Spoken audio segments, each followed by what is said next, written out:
দেখো ফিজিক্স বের করো। ফিজিক্সের এর আগের দিন হচ্ছে আমরা সরল দোলন গতির শক্তি, বিভব শক্তি, গতি শক্তি এগুলো সবকিছু দেখছিলাম। টপিক বাদ দেওয়া যাবে না, কোনো টপিকে বাদ দেওয়া যাবে না। ছোট ছোট টপিক থেকেও অঙ্ক আসে, টপিক কোনোদিনই বাদ দেওয়া যাবে না। দেখো ওই অঙ্ক সংক্রান্ত অর্থাৎ সরল দোলন গতি সংক্রান্ত যে শক্তি পড়ছিলাম, শক্তি এবং যান্ত্রিক শক্তি, মোট শক্তি, বিভব শক্তি, গতি শক্তি এগুলো সবকিছু পড়ছিলাম এবং ওর গ্রাফ দেখছিলাম যে সরল দোলন গতির বিভব শক্তির গ্রাফ কিরকম হতে পারে। বিভব শক্তি বনাম সময়, গতি শক্তি বনাম সময়, সরণ বনাম বিভব শক্তি, গতি শক্তি সবগুলো গ্রাফ এর আগের দিন দেখছিলাম। এখন এই সংক্রান্ত আমরা অঙ্ক দেখব। দেখো এক্স অক্ষ বরাবর, এক্স অক্ষ বরাবর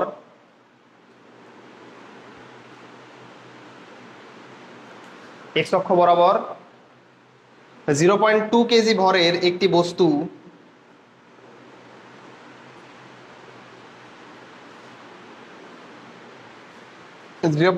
কেজি ভরের একটি বস্তু 25 divided by pi, 25 divided by pi hertz, H Z hertz কম্পাঙ্ক নিয়ে দুলছে, কম্পাঙ্ক নিয়ে দুলছে।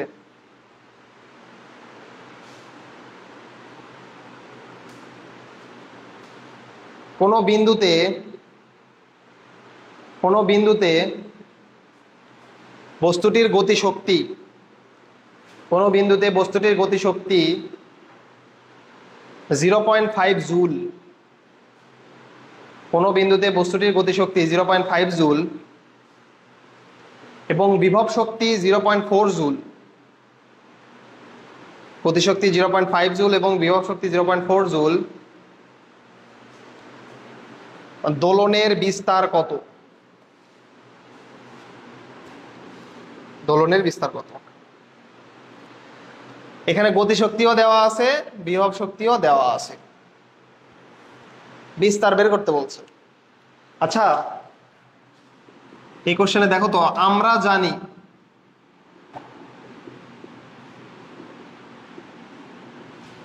মোট শক্তি, মোট শক্তি কত পাইছিলাম দেখি বলো তো। মোট শক্তি ই, দেখো হাফ কে স্কোয়ার পাইছিলাম না মোট শক্তি। যে কোনো জায়গাতেই মোট শক্তি কত হবে? হাফ কে স্কোয়ার। এগুলো দেখে আসতে হবে, খাতা তো দেখে আসতে হবে। বলছিলাম যে আমি যেগুলো থিওরি করাই আর আমার যে ম্যাথগুলো আছে সবগুলো থিওরিকে কভার করবে। তুমি যদি থিওরি না পড়ে আসো ম্যাথগুলো পারবে না আলটিমেটলি।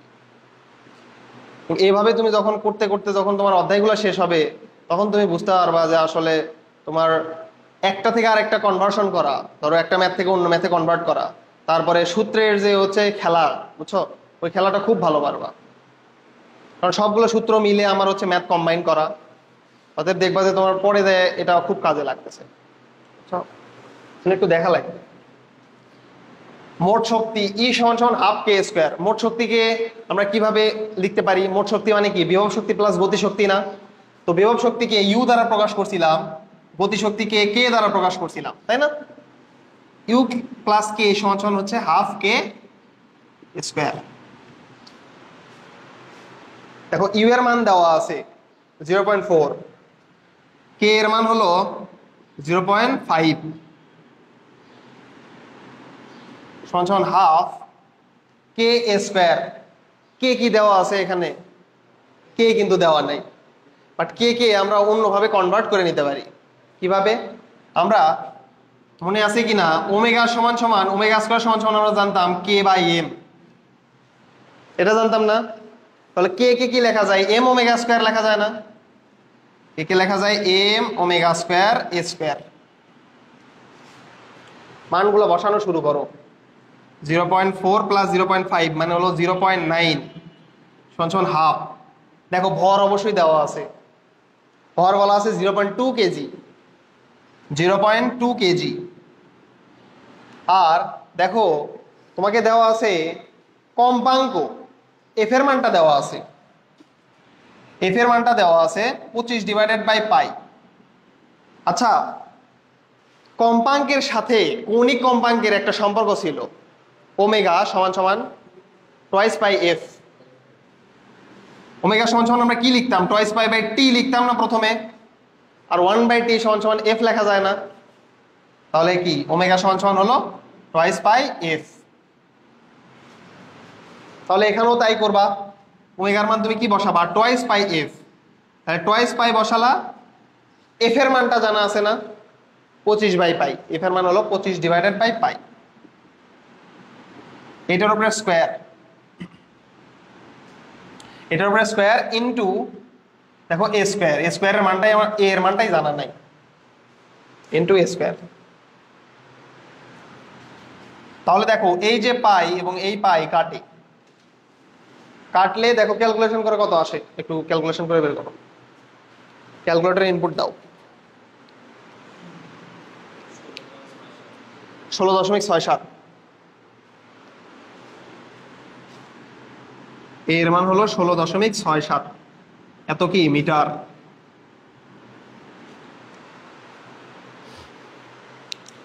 মিটার, এর মান হচ্ছে, তাহলে কি দোলনের বিস্তার কত হইলো 16.67 মিটার।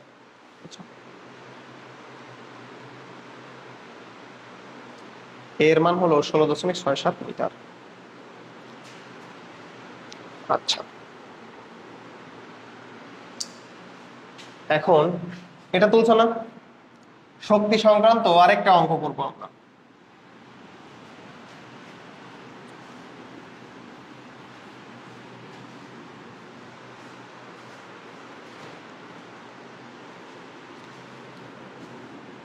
পর্যায়বৃত্ত গতি, বুঝছো, সবগুলো টপিক যদি ভালোভাবে কভার না করো পর্যায়বৃত্ত গতি থেকে অ্যান্সারই করতে পারবা না, সত্যি কথা, খুব ভালোভাবে কভার করতে হবে।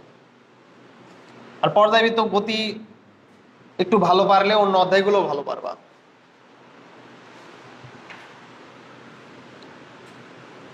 অন্য অধ্যায় বলতে যেমন ধরো ভৌত আলোক বিজ্ঞান সহজ হয়ে যাবে, তরঙ্গ সহজ হয়ে যাবে, ফিজিক্স এরকমই সিকোয়েন্সিয়াল, একটাতে ভালো করে পড়লে অন্যটাতে চাপ কমে যাবে।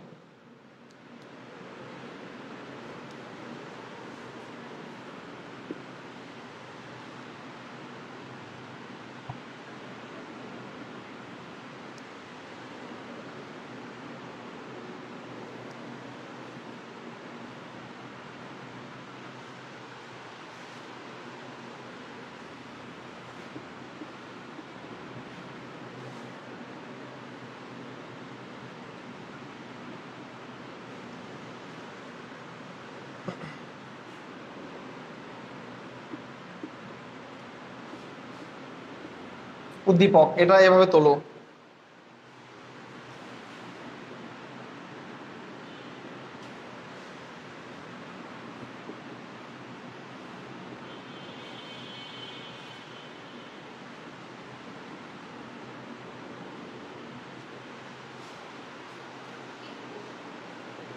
এই পুরাটা তোলো, এটা এটা হচ্ছে একটা সরল দোলক, এটা হলো সরল দোলকের সাম্য অবস্থান, আর এটা একটা অবস্থান, বুঝছো। এটা বলেই দিছে যে সিডি হচ্ছে বিস্তার, সর্বোচ্চ বিস্তার বলে দিছে, এই বলেই দিছে যে বিস্তার, তার মানে তোমার ওই যে ডি বিন্দু দেখতেছো, ওই ডি ওটা হচ্ছে তোমার বিস্তার অবস্থান, আর সি হলো সাম্য অবস্থান। ভি ম্যাক্স মানে তোমার সর্বোচ্চ বেগ বলে দেওয়া আছে,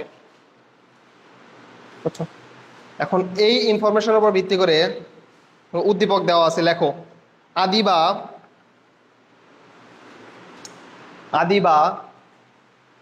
এটা বোর্ডে আসা কোশ্চেন, তাহলে বোর্ডে আসা কোশ্চেন কেমন হয় একটু বুঝবো। আদিবা পদার্থবিজ্ঞান ল্যাবে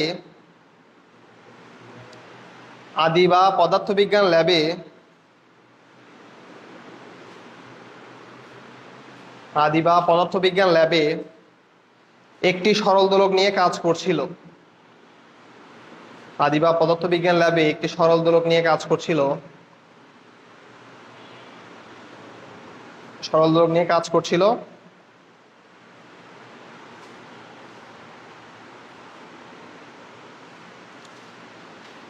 সে একটি নির্দিষ্ট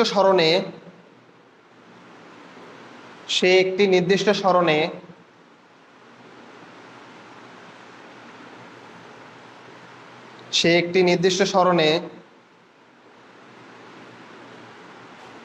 সাম্যাবস্থা থেকে সরল দোলকটির সে একটি নির্দিষ্ট সরণে সাম্যাবস্থা থেকে সরল দোলকটির বিভব ও গতিশক্তি সমান পেল। বিভব ও গতিশক্তি সমান পাইল। বিভব ও গতিশক্তি সমান পেল। বিভব ও গতিশক্তি সমান পেল। 1 নাম্বার কোশ্চেন, সরল দোলকটির পর্যায়কাল কত? সরল দোলকটির পর্যায়কাল কত?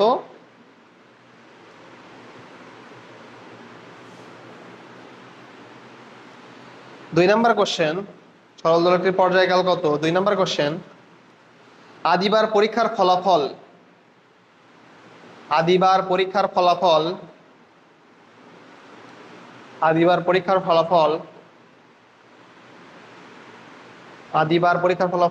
সমর্থনযোগ্য কিনা? আদিবার যে পরীক্ষাটা করছে আসলেই কি সমর্থন করার মতো কিনা, সমর্থনযোগ্য কিনা? প্রথম কোশ্চেন, পর্যায়কাল। দেখি মাথায় আসে নাকি, দেখি বলো তো, দেখি পর্যায়কাল মাথায় আসে কিছু? পর্যায়কাল কিভাবে বের করবা? চিন্তা করে 20 সেকেন্ড চিন্তা করো।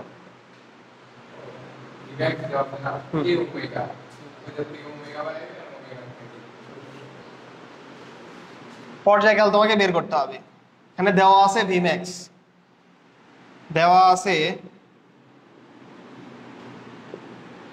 ভিম্যাক্স সমান সমান কত? 0.1। তাহলে ভিম্যাক্স মানে কি? এ ওমেগা না? ভিম্যাক্স মানে হচ্ছে এ ওমেগা। তাহলে এ ওমেগা সমান সমান হলো 0.1। তাহলে ভাই ওমেগার মান কত? 0.1 ডিভাইডেড বাই এ না? এ এর মানটাও তুমি জানো, এ এর মানটাও দেওয়া আছে, তাই না? 0.03। তাহলে ওমেগা সমান সমান কত? ওমেগার মানটা বলো। 0.1 ডিভাইড বাই 0.03, তার মানে 1/10, আর এটা হচ্ছে তোমার 3/100, 3.33 এত রেডিয়ান পার সেকেন্ড। অতএব পর্যায়কাল টি।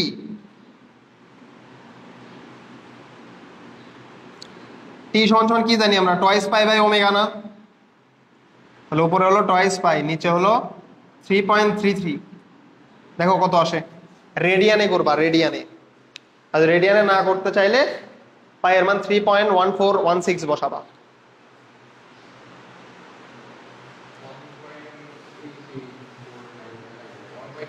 হ্যাঁ 1.88 না?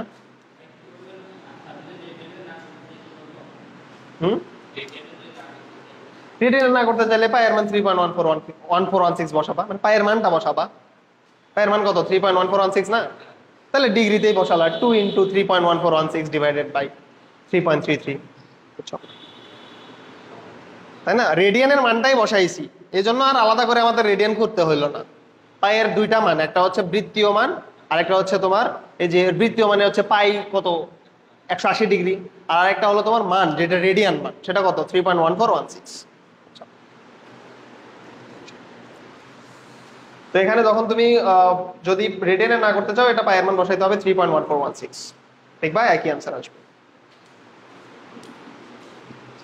2 নম্বরে দেখো বলতেছে আদিবার পরীক্ষার ফলাফল সমর্থনযোগ্য কিনা। দেখি বলো তো এখানে আসলে কিসের সমর্থন চাচ্ছে? বিভব শক্তি গতিশক্তি সমানই থাকে, বাট বলতেছে যে একটা সরণে ওইটা পাইছে, যে কোনো একটা সরণে, সাম্যাবস্থা থেকে যে কোনো একটা সরণে বিভব শক্তি এবং গতিশক্তি সমান পাইছে, তাই না? এটা বলছে। তাহলে ওই সরণটা আমাদের নির্ণয় করতে হবে। সরণটা নির্ণয় করে দেখবো যে আসলে ওইটা বিস্তারের ভিতরে পড়ে কিনা। যদি সঠিক মান হয় অবশ্যই কি বিস্তারের ভিতরে পড়বে না, কারণ বিস্তার মানে কি? সর্বোচ্চ সরণ। তাহলে ও বলতে সাম্যাবস্থা থেকে যে কোনো সরণে ও বিভব শক্তি গতিশক্তি সমান পায়। অবশ্যই সেটা কি হইতে হবে? বিস্তারের সমানও হইতে পারে, বাট বিস্তারের কমও হইতে পারে। বিস্তারের সমান জীবনেও হবে না, বোঝাই যাচ্ছে, কারণ বিস্তারের অবস্থানে আমাদের কোনো গতিশক্তি থাকে না, পুরোটাই বিভব শক্তি থাকে। আর এখানে বিভব শক্তি সমান সমান গতিশক্তি, তাই না? এই হলো বিষয়। তার মানে বিস্তার অবস্থান জীবনেও হবে না। আমরা দেখবো যে আসলে এক্স এর মানটা যেটা বের করব সাম্যাবস্থা থেকে যে সরণ, সেটাকে এক্স দ্বারা প্রকাশ করছিলাম না? এক্স এর মানটা যেটা বের করব সেটা আসলে এ এর ভিতরে পড়ে কিনা, এ এর মানের ভিতরেই তো পড়বে, মানে এর ভিতরেই তো থাকবে ওইটা, তাই না? যদি পড়ে তাহলে সমর্থন করে, আর যদি না করে, যদি না পড়ে তাহলে সমর্থন করবে না। ঠিক আছে। 2 নাম্বার শর্ত কি বলছে? শর্ত মতে বিভব শক্তি সমান সমান কি গতিশক্তি না?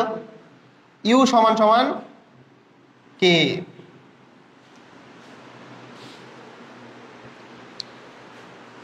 বিভব শক্তি এবং গতিশক্তি, এবং এখানে দেখো সরণ বের করতে হবে আমাদের, এটা থেকে আমাদের সরণ বের করতে হবে, এক্স এর মানটা বের করতে হবে। তাহলে এক্স এর মান যদি আমরা বের করতে চাই তাহলে বিভব শক্তি এবং গতিশক্তিতে আমরা এমন ইকুয়েশনই বসাবো যেখানে এক্স আছে, তাই না? যেমন বিভব শক্তি, এটাকে হাফ কে এক্স স্কোয়ার লেখা যায় না? বিভব শক্তি হচ্ছে হাফ কে এক্স স্কোয়ার। এগুলো আগের ক্লাসে সবকিছুই করানো হয়েছে, কিন্তু সবকিছুই করানো হয়েছে। বিভব শক্তি হচ্ছে হাফ কে এক্স স্কোয়ার। গতিশক্তি, গতিশক্তিকে কি লেখা যায়? হাফ এম ভি স্কোয়ার লিখি আমরা, যে কোনো অবস্থানে গতিশক্তি হচ্ছে half M V square. But half M V square, এখানে ভিতে কোনো কি এক্স আছে? এক্স নাই। বাট তুমি একটু চিন্তা করে দেখো তো, ভি কে অন্যভাবে লেখা যায়, ভি সমান সমান omega root over square minus X square. ওখানে এক্স আছে না? বুঝছো কিনা? তাহলে half M V square, V কে লেখা যায় omega root over square minus X square, এটার উপর square, half M V square. এখানে ভি সমান সমান হলো omega root over square minus X square, square minus X square. ঠিক আছে। হাফ কে এক্স স্কোয়ার সমান সমান হাফ এম ওমেগা স্কোয়ার। দেখো তো এটা কি হয়ে যায়? স্কোয়ার মাইনাস এক্স স্কোয়ার হয়ে যায় না? একবারে কাটবো, বুঝছো? একবারে কাটতে ভালো লাগবে। হাফ এম ওমেগা স্কোয়ার কে কি লেখা যায় দেখি, বলতে পারবা? এম ওমেগা স্কোয়ার কে লেখা যায় না? ওমেগা স্কোয়ার সমান সমান হচ্ছে কে বাই এম। তাহলে এম ওমেগা স্কোয়ার হচ্ছে কি? কে স্কোয়ার মাইনাস এক্স স্কোয়ার। দেখো গতিশক্তিকে, বুঝছো, ডিরেক্ট আমরা চাইলে এটা বসাইতে পারতাম। গতিশক্তিকে এভাবেও প্রকাশ করা যায়, হাফ কে স্কোয়ার মাইনাস এক্স স্কোয়ার। হ্যাঁ, না না, ডিরেক্ট লিখতে পারবে, এটা এখানে লিখতে পারবে, কাটবে কেন? হ্যাঁ, সেটা সূত্র। গতিশক্তির আরেকটা সূত্র হচ্ছে হাফ কে স্কোয়ার মাইনাস এক্স স্কোয়ার। কারণ এটা কি আমরা ডিরাইভই তো করলাম, এখান থেকে ধরো ডিরাইভেশন করার মাধ্যমে আসছে এটা। গতিশক্তির আরেকটা সূত্র। তাহলে বিভব শক্তি সমান সমান গতিশক্তি। দেখো তো, এই হাফ গেল, এই হাফ গেল, এই কে গেল, এই কে গেল। 2x স্কোয়ার সমান সমান এ স্কোয়ার, 2x স্কোয়ার সমান সমান এ স্কোয়ার। তাহলে এক্স এর মান আসবে, এক্স এর মান আসবে দেখো plus minus A by root two. A by root two আসবে না? দেখো তো, এ স্কোয়ার বাই টু থাকবে, রুট করলে এ স্কোয়ারকে রুট করলে হয় এ, আর টু কে রুট করলে হয় রুট টু। তার মানে এক্স সমান সমান হচ্ছে plus minus A by root two. তাহলে এক্স এর মান কত? প্লাস মাইনাস এ এর মান হচ্ছে 0.03 ডিভাইডেড বাই রুট টু। দেখো কত আসে এক্স এর মান? 0.0212 এত মিটার।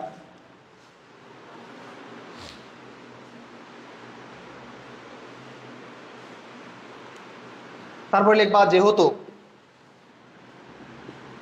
যেহেতু এ গ্রেটার দেন এক্স, এ গ্রেটার দেন এক্স না? দেখো তো বিস্তারটাই বড় না, তার মানে এক্স কি বিস্তারের ভিতরেই আছে, তাই না? তার মানে ঠিক আছে, যেহেতু এ গ্রেটার দেন এক্স, তাই ওর নাম কি দিছিলাম? আদিবার, তাই না? আদিবার পরীক্ষা, পরীক্ষণ সমর্থনযোগ্য।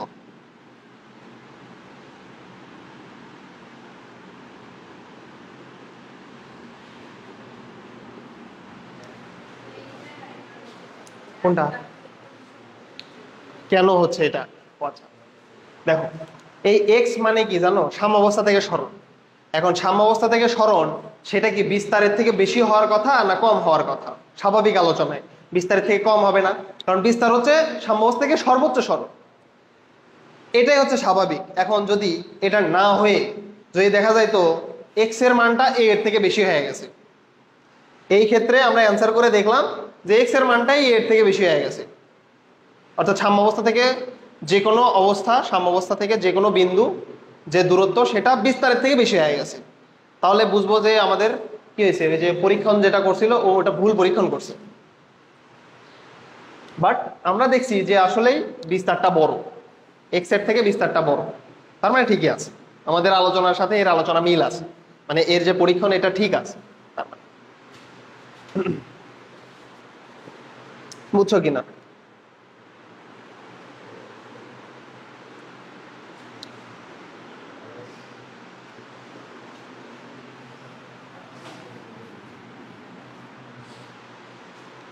এগুলো বুঝছো আসার মতো অঙ্ক, এগুলো আসার মতো অঙ্ক।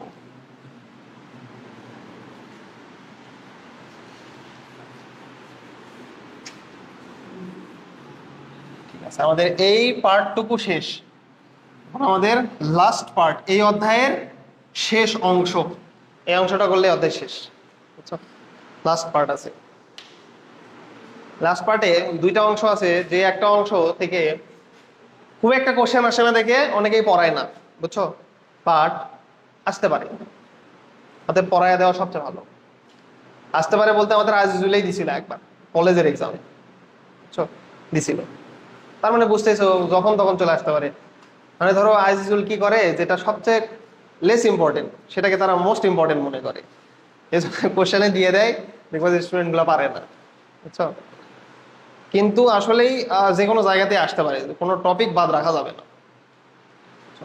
দেখো দেখো সরল দোলন গতির ব্যবহার, সরল দোলন গতির ব্যবহার।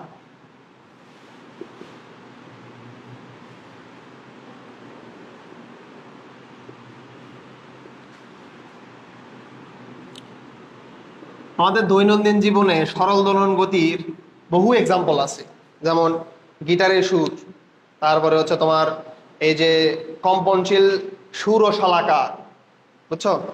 তারপরে হচ্ছে যে তোমার ভোকাল যেটা আছে না, ভোকাল কর্ড, এই ভোকাল কর্ড থেকে যে আওয়াজ বেরোচ্ছে, এটা একটা সরল দোলন গতির এক্সাম্পল, বুঝছো? তারপরে হচ্ছে তোমার মোটরের ভিতরে যে সাউন্ড তৈরি হয়, বুঝছো, কম্পন সৃষ্টি হয়, ওটা একটা সরল দোলন গতির উদাহরণ। এরকম অনেক এক্সাম্পল আছে। তারপর হচ্ছে মাইক্রোফোন, মাইক্রোফোন যে কথাবার্তা বলতেছো মাইক্রোফোন দিয়ে, ওইটা একটা সরল দোলন গতির উদাহরণ। এরকম অনেক এক্সাম্পল আছে, বাট আমাদের দুইটা এক্সাম্পল নিয়ে কাজ করতে হবে, বুঝছো? দেখো সরল দোলন গতির ব্যবহারের প্রথম যেটা এক্সাম্পল সেটা হচ্ছে স্প্রিং এর, স্প্রিং এর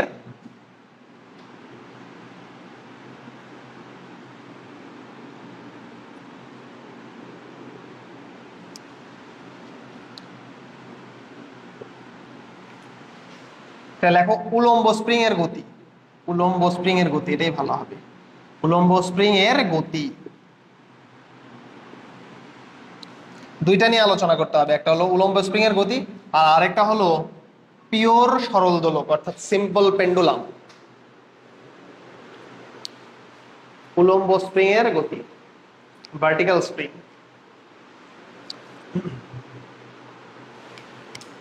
দেখো ধরো একটা স্প্রিং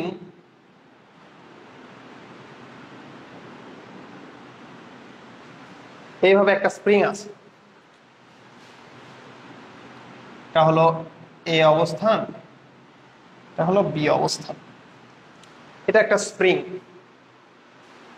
তুমি করছো কি, এই স্প্রিং এর সাথে একটা ভর ঝুলাই দিছো, মানে স্বাভাবিকভাবে এই স্প্রিংটা এরকম আছে, এটা হচ্ছে উলম্ব স্প্রিং, প্রথমেই বলে দিচ্ছি উলম্ব মানে কি, খাড়া করা যে স্প্রিংটা সেটা।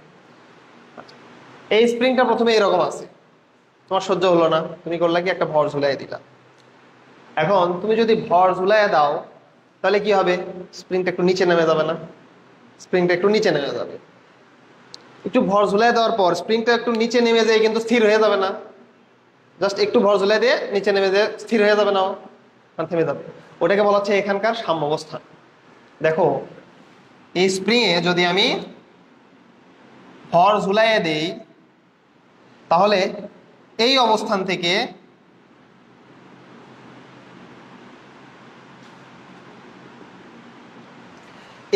থেকে ও ধরলাম একটু নেমে গিয়ে এই অবস্থানে চলে আসলো। আমি ভরটা ঝুলাই দিয়েছিলাম এখানে, বাট ও কি করছে, ভর ঝুলাই দেওয়ার পর ও একটু নিচে নেমে যাবে না, নিচে নেমে গেছে। ধরলাম ও সি অবস্থানে চলে আসছে। চলো এই অবস্থা,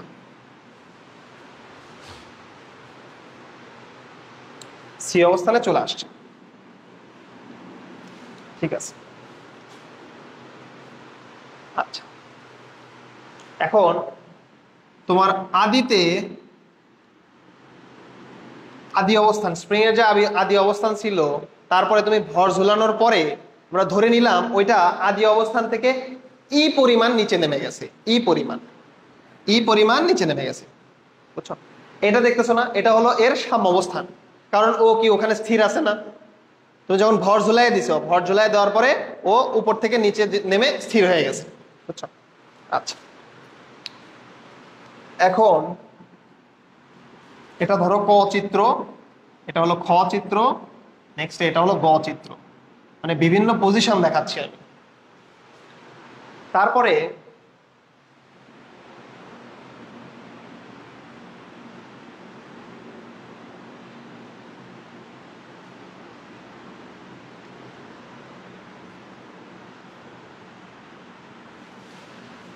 তুমি করছো কি, এটা সাম্য অবস্থায় ছিল, ঠিক আছে, এটা সাম্য অবস্থান,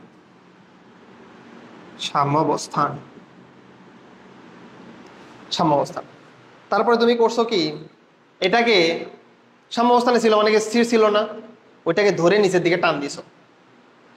ওইটাকে ধরে তুমি যদি নিচের দিকে টান দাও, তাহলে ও একবার নিচে নামবে, একবার উপরে উঠবে, আবার নিচে নামবে, আবার উপরে উঠবে না, এরকম একটা, তখন কি একটা স্পন্দন গতি, দোলন গতির সৃষ্টি হবে না? উপরে নিচে দোলন গতি, টু অ্যান্ড ফ্রো মোশন সৃষ্টি হবে না? দোলন গতির সৃষ্টি হবে কিন্তু। বুঝছো? এখন এখানে তুমি সেই পরিমাণে নিচের দিকে নামাইতে পারবা যেটা কিনা ই এর থেকে কম। অর্থাৎ এখানে ছিল ধরো, তারপরে তুমি যে নিচে করবা, স্মরণ দিবা বা নিচের দিকে যে একটু টান দিবা, সেটা তুমি ততটুকু স্মরণ ঘটাতে পারবা যেটা কিনা ই এর থেকে কম। ধরলাম আমি এক্স নট পরিমাণ স্মরণ ঘটাইছি, তাহলে এই এক্স নট পরিমাণ স্মরণ যেটা আছে এটা অবশ্যই ই এর থেকে কম হতে হবে। এখানে প্রথমে যখন হচ্ছে স্প্রিং এর সাথে আমি ভর ঝোলাইছিলাম, তখন যে স্মরণ হয়েছিল সাম্যাবস্থানে আসার সময় যে স্মরণটা হয়েছিল সেটা হলো ই। তারপরে আমি কি করছি, সাম্য অবস্থানে থাকা অবস্থায় ওখানে আমি আরো টান দিছি, টান দিয়ে নিচের দিকে স্মরণ ঘটাইছি। বাট তুমি স্মরণ তুমি ঘটাইতে পারবা, বাট সেটা হতে হবে ই এর থেকে কম স্মরণ। বুঝছো? তাহলে তুমি যদি এক্স নট পরিমাণ স্মরণ ঘটাও, তাহলে ও কি এক্স নট বিস্তার নিয়ে উপরে নিচে দুলতে থাকবে না? ওখানে কি একটা বিস্তার তৈরি হলো না? এই যে সি, এটা হলো সাম্যাবস্থান। তুমি যদি এক্স নট পরিমাণ স্মরণ ঘটাও, তাহলে এই পরিমাণটা হবে এক্স নট। ও কি করবে, এক্স নট পরিমাণ নিচে নামবে, আবার এক্স নট পরিমাণ উপরে উঠবে, আবার নিচে নামবে, আবার উপরে উঠবে, তাই কিনা? এভাবে এক্স নট বিস্তার নিয়েও উপরে নিচে উঠতে এবং নামতে থাকবে। এখন আমরা ধরে নিলাম যে কোনো অবস্থান এক্স এ, যে কোনো অবস্থান এক্স মানে এক্স নটের ভিতরে যে কোনো একটা জায়গা হলো এক্স। বুঝছো? ধরে নিলাম এখান থেকে এটার দূরত্ব হলো এক্স, এক্স নট, তার মানে কি এর থেকেও বেশি। বুঝছো? এক্স নট হচ্ছে এর থেকেও বেশি, এক্স নট মানে হচ্ছে বিস্তার অবস্থান। বিস্তার অবস্থান কি এক্স এর থেকে বেশি হয় না? এক্স মানে হলো সাম্য অবস্থা থেকে দূরত্ব। এই যে সাম্য অবস্থা থেকে দূরত্ব হলো এক্স, এটা আমি যে কোনো একটা অবস্থায় টি সময়ে যে কোনো একটা অবস্থান ধরে নিছি, অবশ্যই এক্স নট কি হবে, এক্স এর থেকে বেশি হবে, কারণ ওটা তো বিস্তার, ও আরো নিচে নামবে। বাট আমরা যে কোনো একটা অবস্থায় ধরো পিকচার তুলছি, পিকচার তুলে এই চিত্রগুলো এভাবে আঁকাইছি। বুঝছো? আচ্ছা এখন আমাদের আসবে বিষয়, এখানে তুমি যখন প্রথমে ভর ঝুলাইছিলা, যখন ভর ঝুলাইছিলা ও সাম্য অবস্থায় এসে থেমে গেছিল। ঠিক আছে, সাম্য অবস্থায় এসে থেমে গেছে, বাট তুমি যখন ভর ঝুলাইছো তখন এই যে দেখো, ভর ঝুলানোর পরে নিচের দিকে ওজন এমজি কাজ করবে না? নিচের দিকে ওজন এমজি কাজ করবে, আর টান যেটা আছে স্প্রিং এর টান, সেটাকে উপরের দিকে কাজ করবে না?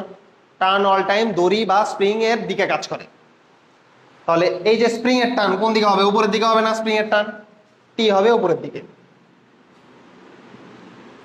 কারণ তুমি যখন এই যে হচ্ছে বস্তুকে যখন ইয়ে করবা, ঝুলাই দিবা, তখন তো অবশ্যই ওখানে টান লাগবে না? স্প্রিং এ তো টান লাগবে, অবশ্যই সেই টানটা কোন দিকে? স্প্রিং এর কেন্দ্রবিন্দুর দিকে। টানটা হবে স্প্রিং এর কেন্দ্রবিন্দুর দিকে। আচ্ছা ঠিক আছে, এখন দেখো খ চিত্রে অর্থাৎ সাম্য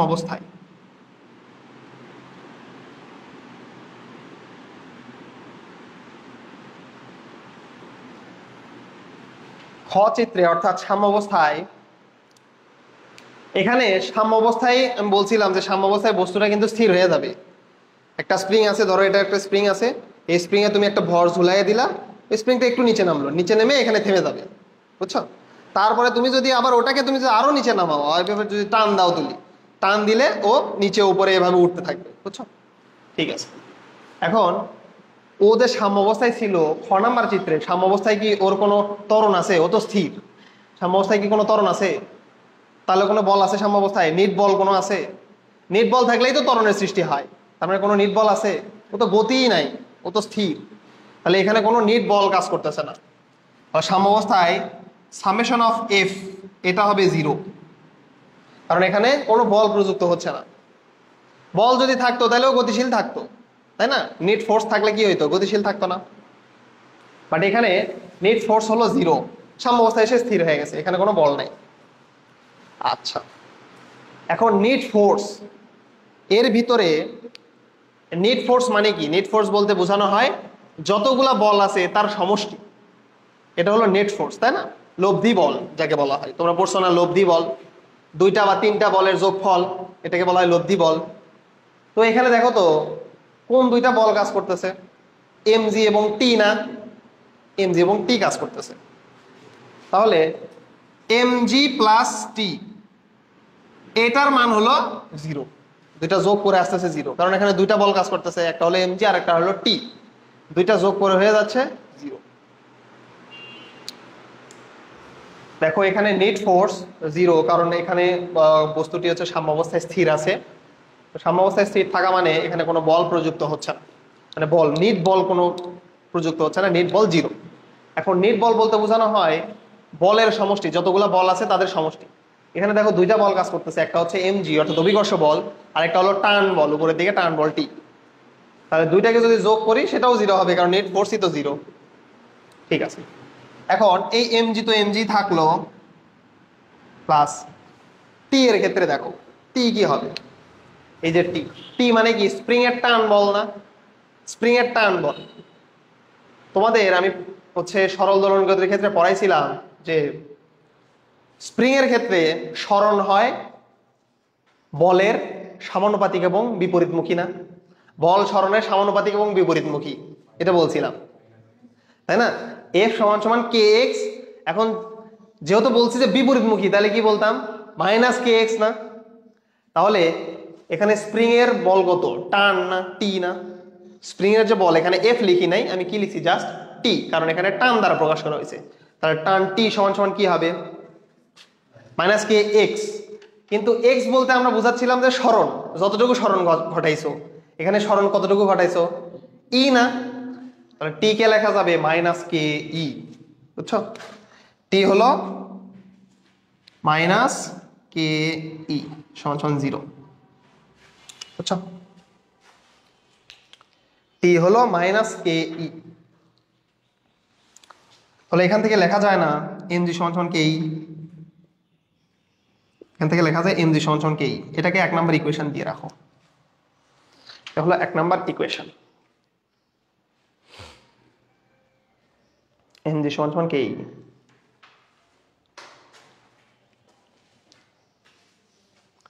তুলে রাখো, তুলে রাখলে ভালো। এই জিনিসগুলো একবার তুলে রাখলে আর কোনো সময় তুলে রাখতে হবে না, আর বইও দেখতে হবে না কোনো সময়। আচ্ছা, চিত্র এরকমই থাকুক। দেখো এটা হলো খ চিত্রের সাম্যাবস্থায় আমরা দেখলাম, সাম্যাবস্থায়। এখন গ চিত্রের ক্ষেত্রে যদি দেখি, গ চিত্রে, গ চিত্রের দিকে একটু তাকাই।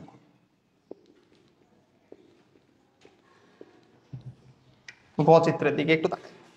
দেখো তো এখানে গ চিত্রে আমাকে বলো, গ চিত্রে এখানে বিস্তার অবস্থান এক্স নট পরিমাণ আমরা কি করছিলাম, স্মরণ ঘটাইছিলাম। এখানে লিখতে পারো গ চিত্রে এক্স নট কি হবে, অবশ্যই ই এর থেকে ছোট হবে না বলছিলাম না, এই কন্ডিশনটা থাকতেই হবে মাস্ট। গ চিত্রে x not less than E